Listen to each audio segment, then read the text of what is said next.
साथियों नमस्कार, स्वागत है आपका। साथियों हिंदी कहानी के एक और महत्वपूर्ण प्रैक्टिस सेट के साथ मैं हाजिर हूँ। इस प्रैक्टिस सेट में भी हिंदी कहानी से अत्यंत महत्वपूर्ण 25 प्रश्न संकलित हैं। ये वह प्रश्न हैं जो विगत परीक्षाओं में पूछे जा चुके हैं, बार-बार पूछे जाते हैं। ये वह प्रश्न हैं जो आपकी आगामी परीक्षा की दृष्टि से बहुत ही महत्वपूर्ण हैं। सभी प्रश्नों की व्याख्या करने की कोशिश की गई है, तो वीडियो को अंत तक ज़रूर देखिए। जो भी साथी चैनल पर नए हैं, प्लीज़ चैनल को सब्सक्राइब ज़रूर करें, बेल आइकन दबा दें जिससे हमारा प्रत्येक वीडियो का अपडेट आपको मिलता रहे। तो चलिए समय ज़ाया न करते हुए सीधे जुड़ते हैं आज की चर्चा से। देखते हैं आज का पहला महत्वपूर्ण प्रश्न। पहला महत्वपूर्ण प्रश्न आज का है, देखिए, कहानी और कहानीकारों का कौन सा युग्म असंगत है? ये राजस्थान असिस्टेंट प्रोफेसर परीक्षा का प्रश्न है साथियों, बहुत महत्वपूर्ण प्रश्न है और कायदे से देखा जाए तो इसमें आपके 3-4 प्रश्न तैयार हो जाते हैं। तो पहला देखिए, उसका यौवन ममता कालिया, पत्थर गली नासिरा शर्मा, कहानी की तलाश में अलका सरावगी, अंतिम चढ़ाई राजी सेठ। तो इसमें कौन सा युग्म असंगत है? इसमें सही उत्तर है साथियों विकल्प संख्या 4। शुरुआती तीनों विकल्प सही हैं, संगत हैं। उसका यौवन ममता कालिया की कहानी है, पत्थर गली नासिया शर्मा की कहानी है, कहानी की तलाश में अलका सरावगी की है। रचना ये अंतिम चढ़ाई जो है ये राजी सेठ की नहीं है। अंतिम चढ़ाई ये मेहरुन्निसा परवेज की कहानी है। ठीक है, किसकी कहानी है? मेहरुन्निसा परवेज की। ठीक है, बढ़ते आगे देखते हैं प्रश्न संख्या 2। प्रश्न संख्या 2 साथियों कह रहा है, निम्नलिखित में किस कहानी का पात्र सुमेलित नहीं है? कहानी और उसका पात्र किसमें सुमेलित नहीं है? तेजी से देखते हैं। उसने कहा था लहना सिंह, कफन बुधिया, रोज मालती, परिंदे महेश्वर। तो इसमें भी साथियों सही उत्तर है विकल्प संख्या 4। उसने कहा कि मुख्य पात्र हैं लहना सिंह, कफन की स्त्री पात्र है बुधिया, रोज की स्त्री पात्र और प्रमुख पात्र मालती है। परिंदे जो है ये महेश्वर परिंदे कहानी का पात्र नहीं है। परिंदे आप जानते हैं निर्मल वर्मा जी की बहुत ही चर्चित कहानी है। इस कहानी जो प्रमुख पात्र हैं लतिका, सुधा, जूली, करीमुद्दीन, ठीक है ना। और लतिका जो है वो इस पूरी कहानी परिंदे कहानी की नायिका या आप कह सकते हैं कि केंद्र बिंदु है। ठीक है, बढ़ते आगे देखते हैं अगला प्रश्न। अगला प्रश्न प्रश्न संख्या 3। प्रश्न संख्या 3 है साथियों, अज्ञेय की रोज कहानी किस और नाम से जानी जाती है? पत्नी, शरणदाता, गैंग्रीन और कविप्रिया। तो इसका सही उत्तर है विकल्प संख्या 3 गैंग्रीन। यह प्रश्न साथियों बहुत बार परीक्षा में पूछा जा चुका है, बहुत ही महत्वपूर्ण प्रश्न है, इसको आप नोट कर लीजिए। अज्ञेय की रोज कहानी किस और नाम से जानी जाती है? तो ये गैंग्रीन नाम से जानी जाती है। ठीक है, देखते हैं अगला प्रश्न प्रश्न संख्या 4। प्रश्न संख्या 4 थोड़ा सा यह देखिए कथन है, इसको पहले ध्यान से हम पढ़ते हैं।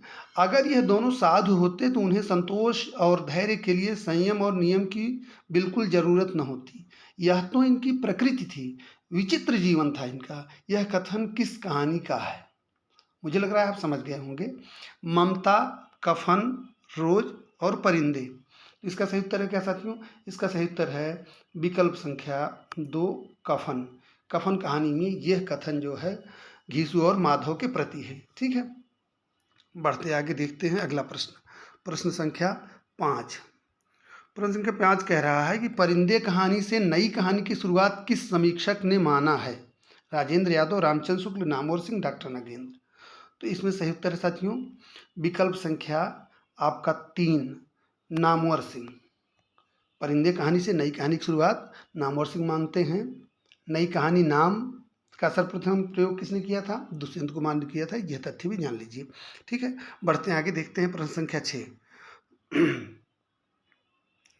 प्रश्न संख्या 6 कह रहा है उत्तर आधुनिकता की शुरुआत हिंदी की कहानी में मिलती है।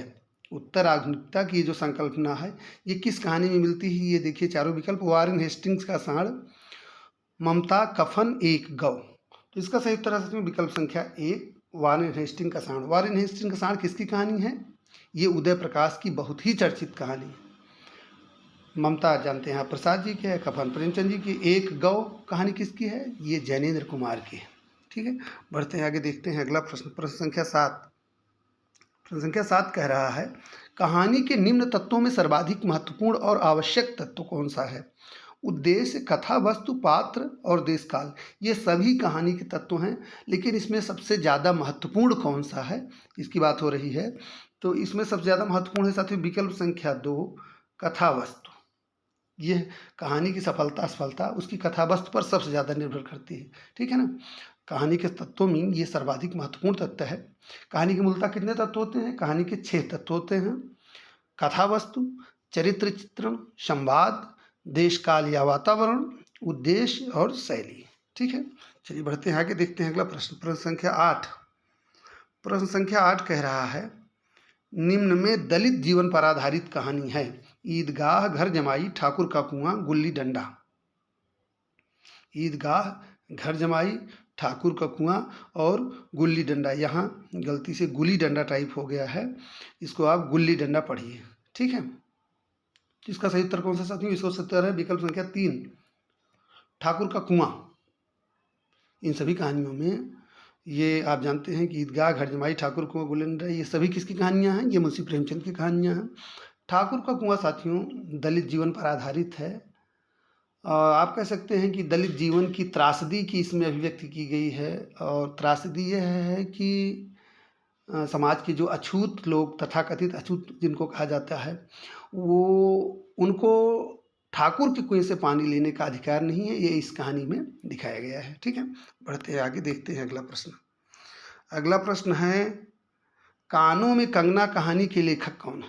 कानों में कंगना कहानी के लेखक कौन है? बहुत बार परीक्षा में पूछी गई, बहुत चर्चित कहानी है और सभी परीक्षाओं की दृष्टि से महत्वपूर्ण है। ये राधिका रमण प्रसाद सिंह, कौशिक गुलेरी और राधाचरण गोस्वामी। तो कानों में कंगना कहानी साथियों सही उत्तर इसका है विकल्प संख्या 1, राधिका रमण प्रसाद सिंह। कानों में कंगना किसकी कहानी है? राधिका रमण प्रसाद सिंह की कहानी है। ये कब प्रकाशित हुई थी? 1913 में प्रकाशित हुई थी। इसका जो एक राधिका रमण प्रसाद सिंह के एक बहुत चर्चित कहानी साथियों है, वो है बिजली। वो भी परीक्षाओं में बहुत पूछी जाती है, इसलिए उसको भी जान लीजिए, ठीक है। बढ़ते हैं आगे, देखते हैं अगला प्रश्न। प्रश्न संख्या 10। किसका संबंध अकहानी से नहीं है? किसका संबंध अकहानी आंदोलन से नहीं है? नवोदय विद्यालय पीजीटी परीक्षा 2019 का प्रश्न है। गंगा प्रसाद बिमल, निर्मल वर्मा, रविंद्र कालिया, दूधनाथ सिंह। तो इसमें सही उत्तर है साथियों विकल्प संख्या 2, निर्मल वर्मा। गंगा प्रसाद बिमल, रविंद्र कालिया, दूधनाथ सिंह, ये तीनों का संबंध अकहानी से है और निर्मल वर्मा का संबंध अकहानी से नहीं है। गंगा प्रसाद बिमल, रविंद्र कालिया, दूधनाथ सिंह, ये तीनों लोगों का अकहानी से संबंध है। निर्मल वर्मा का अकहानी से संबंध नहीं है। अकहानी आंदोलन के प्रवर्तक कौन माने जाते हैं? गंगा प्रसाद बिमल माने जाते हैं। अकहानी आंदोलन की शुरुआत कब से मानी जाती है? 1960 ईस्वी से मानी जाती है, ठीक है। बढ़ते आगे, देखते हैं अगला प्रश्न। प्रश्न संख्या 11। प्रश्न संख्या 11 कह रहा है निम्न में से कौन सा सुमेलित नहीं है? निम्न में से कौन सा सुमेलित नहीं है? भस्मामृत चिंगारी यशपाल, एक अदद औरत ममता कालिया, बंद गली का आखिरी मकान शेखर जोशी और करुणाशा की हार शिवप्रसाद सिंह। तो इसका सही उत्तर क्या है? इसका सही उत्तर है साथियों विकल्प संख्या 3, बंद गली का आखिरी मकान। ये सुमेलित नहीं है, बाकी तीनों सुमेलित हैं। बंद गली का आखिरी मकान साथियों ये शेखर जोशी की कहानी नहीं है। इस कहानी के लेखक धर्मवीर भारती हैं और धर्मवीर भारती के जो चर्चित कहानी संग्रह हैं मुर्दों का गांव, स्वर्ग और पृथ्वी, चांद और टूटे हुए लोग, ठीक है ना। तो धर्मवीर भारती की कहानी है बंद गली का आखिरी मकान, ये शेखर जोशी की नहीं है। बढ़ते हैं आगे, देखते हैं प्रश्न संख्या 12। प्रश्न संख्या 12 कह रहा है, ये भी सुमेलित करने का प्रश्न है। कौन सुमेलित नहीं है? विपथगा जैनेन्द्र, आहुति इलाचंद्र जोशी, करुणाशा की हार शिवप्रसाद सिंह, भस्मावृत चिंगारी यशपाल। तो इसमें सही उत्तर क्या है साथियों? इसमें सही उत्तर है विकल्प संख्या 1, विपथगा। बहुत चर्चित ये कहानी है किसकी? ये अज्ञेय जी की है। किसकी है ये अज्ञेय जी की है। ये अज्ञेय जी का बहुत ही चर्चित कहानी संग्रह है। अज्ञेय जी के बहुत अन्य जो चर्चित कहानी संग्रह हैं, परंपरा, कोठरी की बात, शरणार्थी, जयदोल, ये तेरे प्रतिरूप, अमर वल्लरी, ये सब महत्वपूर्ण है, सभी परीक्षा की दृष्टि से महत्वपूर्ण है, ठीक है। तो इसमें सही उत्तर है विकल्प संख्या 1, विपथगा। ये सुमेलित नहीं है। बढ़ते हैं आगे, देखते हैं प्रश्न संख्या 13। प्रश्न संख्या 13 बहुत ही कॉमन, बहुत ही चर्चित, बहुत बार पूछा गया प्रश्न। प्लेग की चुड़ैल कहानी के लेखक कौन थे? आप जानते होंगे कि हिंदी की आरंभिक कहानियों में प्लेग की चुड़ैल मानी जाती है भगवान दास, किशोरी दास गोस्वामी, बंग महिला और गिरिजादत्त वाजपेयी। तो इसमें सही उत्तर है साथियों विकल्प संख्या 1, भगवान दास। प्लेग की चुड़ैल कहानी के लेखक कौन थे? भगवान दास थे। बढ़ते हैं आगे, देखते हैं अगला प्रश्न। प्रश्न संख्या 14। प्रश्न संख्या 14 कह रहा है, खोई हुई थाती कहानी के लेखक हैं। खोई हुई थाती कहानी के लेखक कौन हैं? तो इसका सही उत्तर क्या है? धर्मवीर भारती, गंगा प्रसाद बिमल, मोहन राकेश और फणीश्वर नाथ रेणु। इसका सही उत्तर साथियों विकल्प संख्या 2, गंगा प्रसाद बिमल। बहुत महत्वपूर्ण प्रश्न है, इसको आप नोट कर लीजिए। खोई हुई थाती कहानी के लेखक कौन है? गंगा प्रसाद बिमल है। ठीक है, बढ़ते हैं आगे, देखते हैं अगला प्रश्न। प्रश्न संख्या 15। निंदिया लागी कहानी के रचयिता कौन है? निंदिया लागी कहानी के रचयिता कौन है? प्रेमचंद, जयशंकर प्रसाद, जैनेन्द्र कुमार, भगवती प्रसाद वाजपेयी। तो सही उत्तर इसका क्या है? इसको सही उत्तर विकल्प संख्या 4, भगवती प्रसाद वाजपेयी। निंदिया लागी कहानी के रचयिता कौन है? भगवती प्रसाद वाजपेयी हैं। ठीक है, पढ़ते हैं आगे, देखते हैं अगला प्रश्न। प्रश्न संख्या 16। प्रश्न संख्या 16 कह रहा है, आकाशदीप कहानी के मुख्य पात्र हैं। चंपा और बुद्धगुप्त, चंद्रगुप्त और अलका, अशोक और चारुमित्रा, होरी और बुधिया। इसका सही उत्तर क्या साथियों? इसका सही उत्तर है विकल्प संख्या 1, चंपा और बुद्धगुप्त आकाशदीप कहानी के मुख्य पात्र हैं। यहाँ यह देखिए, यह प्रश्न पीजीटी 2016 यूपी पीजीटी 2016 परीक्षा में पूछा गया प्रश्न है। तो आप इससे अनुमान लगा सकते हैं कि यह बहुत ही महत्वपूर्ण प्रश्न है। आकाशदीप कहानी के मुख्य पात्र कौन से हैं? चंपा और बुद्धगुप्त। ठीक है, बढ़ते हैं आगे, देखते हैं अगला प्रश्न। प्रश्न संख्या 17। सोमा बुआ किस कहानी के मुख्य पात्र हैं? यह पीजीटी 2016 का यह भी प्रश्न है, यूपी पीजीटी 2016। सोमा बुआ किस कहानी के मुख्य पात्र हैं? अकेली, मैकू, पंचलाइट, शरणदाता। सोमा बुआ किस कहानी के मुख्य पात्र हैं? ये सही उत्तर क्या है इसका? सही उत्तर इसका साथियों विकल्प संख्या 1, सोमा बुआ अकेली कहानी की मुख्य पात्र हैं। और जिस कहानी की, किसकी कहानी है अकेली कहानी? ये मन्नू भंडारी की कहानी है। मन्नू भंडारी की प्रसिद्ध कहानी अकेली जो है, इसकी पात्र है सोमा बुआ। ठीक है, ये मैकू किस कहानी का पात्र है? मैकू कहानी का पात्र है। ठीक है, चलिए देखते हैं आगे। पंचलाइट कहानी जो है, ये किसकी कहानी है? मैकू किसकी कहानी है साथियों? मैकू प्रेमचंद जी की कहानी है और इसका प्रमुख पात्र मैकू ही है। पंचलाइट ये रेणु जी की कहानी है, इसका प्रमुख पात्र गोधन है। शरणदाता किसकी कहानी है? ये अज्ञे जी की कहानी है, इसके जो प्रमुख पात्र हैं उन देवेंद्र लाल जी। ठीक है, बढ़ते हैं आगे, देखते हैं अगला प्रश्न। प्रश्न संख्या 18। प्रश्न संख्या 18 कह रहा है, निम्न में से कौन सा कहानी संग्रह नासिरा शर्मा का है? ये GIC-LT हिंदी जो है 2018 में पूछा गया प्रश्न है। LT ग्रेड की जो अभी एकमात्र परीक्षा हुई है UPPSC द्वारा, उसमें पूछा गया प्रश्न है, निम्न में से कौन सा कहानी संग्रह नासिरा शर्मा का है? नासिरा शर्मा इस समय परीक्षाओं में इनसे प्रश्न बहुत बन रहे हैं, बहुत ध्यान से नासिरा शर्मा के सभी रचनाओं को, उपन्यासों को, कहानियों को आप लोग जरूर ध्यान से देखिएगा, इनसे प्रश्न बन रहे हैं। तो कौन सा कहानी संग्रह नासिरा शर्मा का है? चल खुसरो घर आपने, स्विमिंग पूल, बोलने वाली औरत, पत्थर गली। अभी ये पीछे इसकी चर्चा हुई है, तो मुझे लग रहा है आप इसको जान गए होंगे। इसका सही उत्तर क्या है? इसका सही उत्तर है विकल्प संख्या 4, पत्थर गली। पत्थर गली कहानी संग्रह नासिरा शर्मा का है। नासिर शर्मा के जो बहुत चर्चित कहानी संग्रह हैं वह हैं शामी कागज, इब्ने मरियम, खुदा की वापसी, इंसानी नस्ल, दूसरा ताजमहल भी परीक्षा में पूछा जा चुका है, इसलिए इसको, इनके सारे कहानी संग्रहों को, जैसे कि मैंने कहा, इनके उपन्यासों को आप ध्यान से देख लीजिएगा, परीक्षाओं में ये इनसे प्रश्न लगातार बन रहे हैं नासिरा शर्मा से। ठीक है, तो इसका सही उत्तर क्या है? इसका सही उत्तर है विकल्प संख्या 4, पत्थर गली कहानी संग्रह जो है वो नासिरा शर्मा का है। बढ़ते हैं आगे, देखते हैं अगला प्रश्न। प्रश्न संख्या 19। हिंदी में किनको मनोविश्लेषणवादी लेखक त्रय के रूप में प्रसिद्धि प्राप्त है? महत्वपूर्ण प्रश्न है साथियों।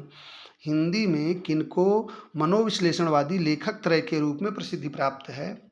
जैनेन्द्र इलाचंद जोशी अज्ञे, देवराज इलाचंद जोशी अज्ञे, जैनेन्द्र अज्ञे देवराज और जैनेन्द्र देवराज इलाचंद जोशी। तो इसका सही उत्तर क्या साथियों? इसका सही उत्तर है विकल्प संख्या 1, मनोविश्लेषणवादी लेखक त्रय के रूप में जैनेन्द्र, इलाचंद जोशी और अज्ञेय को प्रसिद्धि प्राप्त है। ठीक है, बढ़ते हैं आगे, देखते हैं अगला प्रश्न। प्रश्न संख्या 20। प्रश्न संख्या 20 कह रहा है, प्रकाशन काल के अनुसार कहानियों का सही क्रम क्या है? इसमें 4 कहानियाँ दी गई हैं, क्रम बिगाड़ा गया है। परिंदे, आकाशदीप, ईदगाह, उसने कहा था। तो इसमें सबसे पहले आपका आता है उसने कहा था। उसने कहा था कहानी की प्रकाशित हुई थी 1915 में, गुलेरी जी की कहानी है। उसके बाद आकाशदीप, ये 1929 में प्रकाशित हुई थी, प्रसाद जी की कहानी। उसके बाद ईदगाह, मुंशी प्रेमचंद की 1933 ईस्वी में प्रकाशित हुई थी। और परिंदे सबसे बाद में 1960 ईस्वी में प्रकाशित हुई थी। उसने कहा था, आकाशदीप, ईदगाह, परिंदे। सही उत्तर है विकल्प संख्या 2। ठीक है, बढ़ते हैं आगे, देखते हैं अगला प्रश्न। प्रश्न संख्या 21, ध्यान से देखिएगा। किस कहानी में नौकरी के सिलसिले में बाहर रहने के कारण गजाधर बाबू की लंबी अनुपस्थिति उन्हें परिवार के ढांचे से बाहर कर देती है? चीफ की दावत, वापसी, दोपहर का भोजन, बूढ़ी काकी। महत्वपूर्ण प्रश्न है ये, नेट दिसंबर 2019 में पूछा गया प्रश्न है। तो इसका सही उत्तर क्या है साथियों? इसका सही उत्तर है विकल्प संख्या 2, वापसी। वापसी कहानी में नौकरी के सिलसिले में बाहर रहने के कारण गजाधर बाबू की लंबी अनुपस्थिति उन्हें परिवार के ढांचे से बाहर कर देती है। वापसी बहुत प्रसिद्ध कहानी है। मुझे लग रहा है इसके लेखक का नाम आपको पता होना चाहिए, और नहीं पता है तो हम आपको बता देते हैं। वापसी किसकी कहानी है? उषा प्रियंवदा की कहानी है। नोट कर लीजिए, याद कर लीजिए। वापसी किसकी कहानी है? उषा प्रियंवदा की कहानी है। चीफ की दावत किसकी कहानी है? चीफ की दावत जो है ये भीष्म साहनी की कहानी है। ठीक है। दोपहर का भोजन किसकी लिखी कहानी है? ये अमरकांत द्वारा लिखी गई कहानी है। ठीक है। और बूढ़ी काकी कथा सम्राट मुंशी प्रेमचंद। ठीक है, चलिए बढ़ते हैं आगे, देखते हैं अगला प्रश्न। प्रश्न संख्या 22। प्रश्न संख्या 22 कह रहा है, तपेदिक की मरीज मन्नो की कथा किस कहानी में चित्रित है? बहुत चर्चित प्रश्न है, बहुत महत्वपूर्ण प्रश्न है। तपेदिक की मरीज मन्नो की कथा किस कहानी में चित्रित है? सुहागिने, बादलों के घेरे, जिंदगी और गुलाब, मैं हार गई। तो सही उत्तर क्या है इसका साथियों? इसका सही उत्तर है विकल्प संख्या 2, बादलों के घेरे। बादलों के घेरे किसकी कहानी है? बादलों के घेरे कृष्णा सोबती की कहानी है। और इस कहानी में तपेदिक की मरीज मन्नो, उसका चित्रण किया गया है। मन्नो हिंदी कहानी का एक चर्चित पात्र है, आप जान लीजिए। बादलों के घेरे कहानी के पात्र है ये। किसकी लिखी हुई कहानी है बादलों के घेरे? ये कृष्णा सोबती की कहानी है। बढ़ते हैं आगे, देखते हैं अगला प्रश्न। प्रश्न संख्या 23। बच्चन सिंह जैसे सिहर सा गया और उसके हाथों की अभ्यस्त निठुराई को जैसे किसी मानवीय कोमलता ने धीरे से छू लिया, ये किस कहानी का कथन है? अमृतसर आ गया है, सिक्का बदल गया, राजा निर्बंसिया, और उसने कहा था। तो इसका सही उत्तर है साथियों विकल्प संख्या 3, राजा निर्बंसिया। ये राजा निर्बंसिया कहानी का पात्र है। राजा निर्बंसिया किसकी कहानी है? ये कमलेश्वर की कहानी है। राजा निर्बंसिया कहानी टीजीटी पीजीटी की परीक्षाओं में पूछी जा चुकी है, यूजीसी नेट की परीक्षाओं में पूछी जा चुकी है। ठीक है ना, यह बहुत महत्वपूर्ण है, बहुत चर्चित कहानी है कमलेश्वर की, इसलिए इसको याद कर लीजिए। ठीक है, कमलेश्वर से भी प्रश्न लगातार बनते हैं, कमलेश्वर को भी आप बहुत हल्के में न लीजिएगा। ठीक है, बढ़ते हैं आगे, देखते हैं प्रश्न संख्या 24। हाँ, प्रश्न संख्या 24 है साथियों, तीसरी कसम। बहुत चर्चित, बहुत रोचक कहानी। तीसरी कसम कहानी में गाड़ीवान ने कौन सा सामान न लादने की कसम नहीं खाई? प्रश्न को ध्यान से पढ़िए। कह रहा है कि तीसरी कसम कहानी में गाड़ीवान ने कौन सा सामान न लादने की कसम नहीं खाई? कंपनी की औरत, दुल्हन की डोली, चोरबाजारी का सामान और बांस। इसका सही उत्तर है साथियों विकल्प संख्या 2, दुल्हन की डोली। तीसरी कसम कहानी में ये किसकी कहानी है पहले बताइए, ये समझ लीजिए। तीसरी कसम किसकी कहानी है? ये रेणु जी की बहुत प्रसिद्ध कहानी है। हमने इस पे पहले भी चर्चा की थी आपसे कि इस पर एक फीचर फिल्म बनी है, तीसरी कहानी उर्फ मारे गए गुलफाम। तो तीसरी कसम नाम से एक बॉलीवुड फिल्म भी बनी है। गाड़ीवान ने इस कहानी में दुल्हन की डोली को न लादने की कसम नहीं खाई। अन्य सामान जैसे कंपनी की औरत, चोर बाजारी का सामान और बांस न लादने की गाड़ीवान ने कसम खाई थी। ठीक है, बढ़ते हैं आगे, देखते हैं आज का अंतिम प्रश्न। बहुत ही महत्वपूर्ण प्रश्न है। कहानी इतिवृत्ति ही तो है, यानी उसमें स्थिति से स्थित्यंतर अर्थात जीवन गति होनी चाहिए, काल का कुछ स्पंदन, कुछ तनाव अनुभव हो, वही तो कहानी का रस है। यह किसका कथन है? जैनेन्द्र। कहानी के संदर्भ में ये किसका कथन है? एक बार तेजी से इसको फिर से पढ़ देते हैं।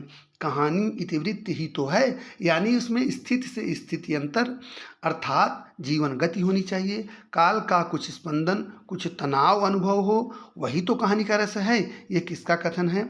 जैनेन्द्र, राजेंद्र यादव, यशपाल, इलाचंद जोशी। सही उत्तर क्या है इसका साथियों? इसका सही उत्तर है विकल्प संख्या ए।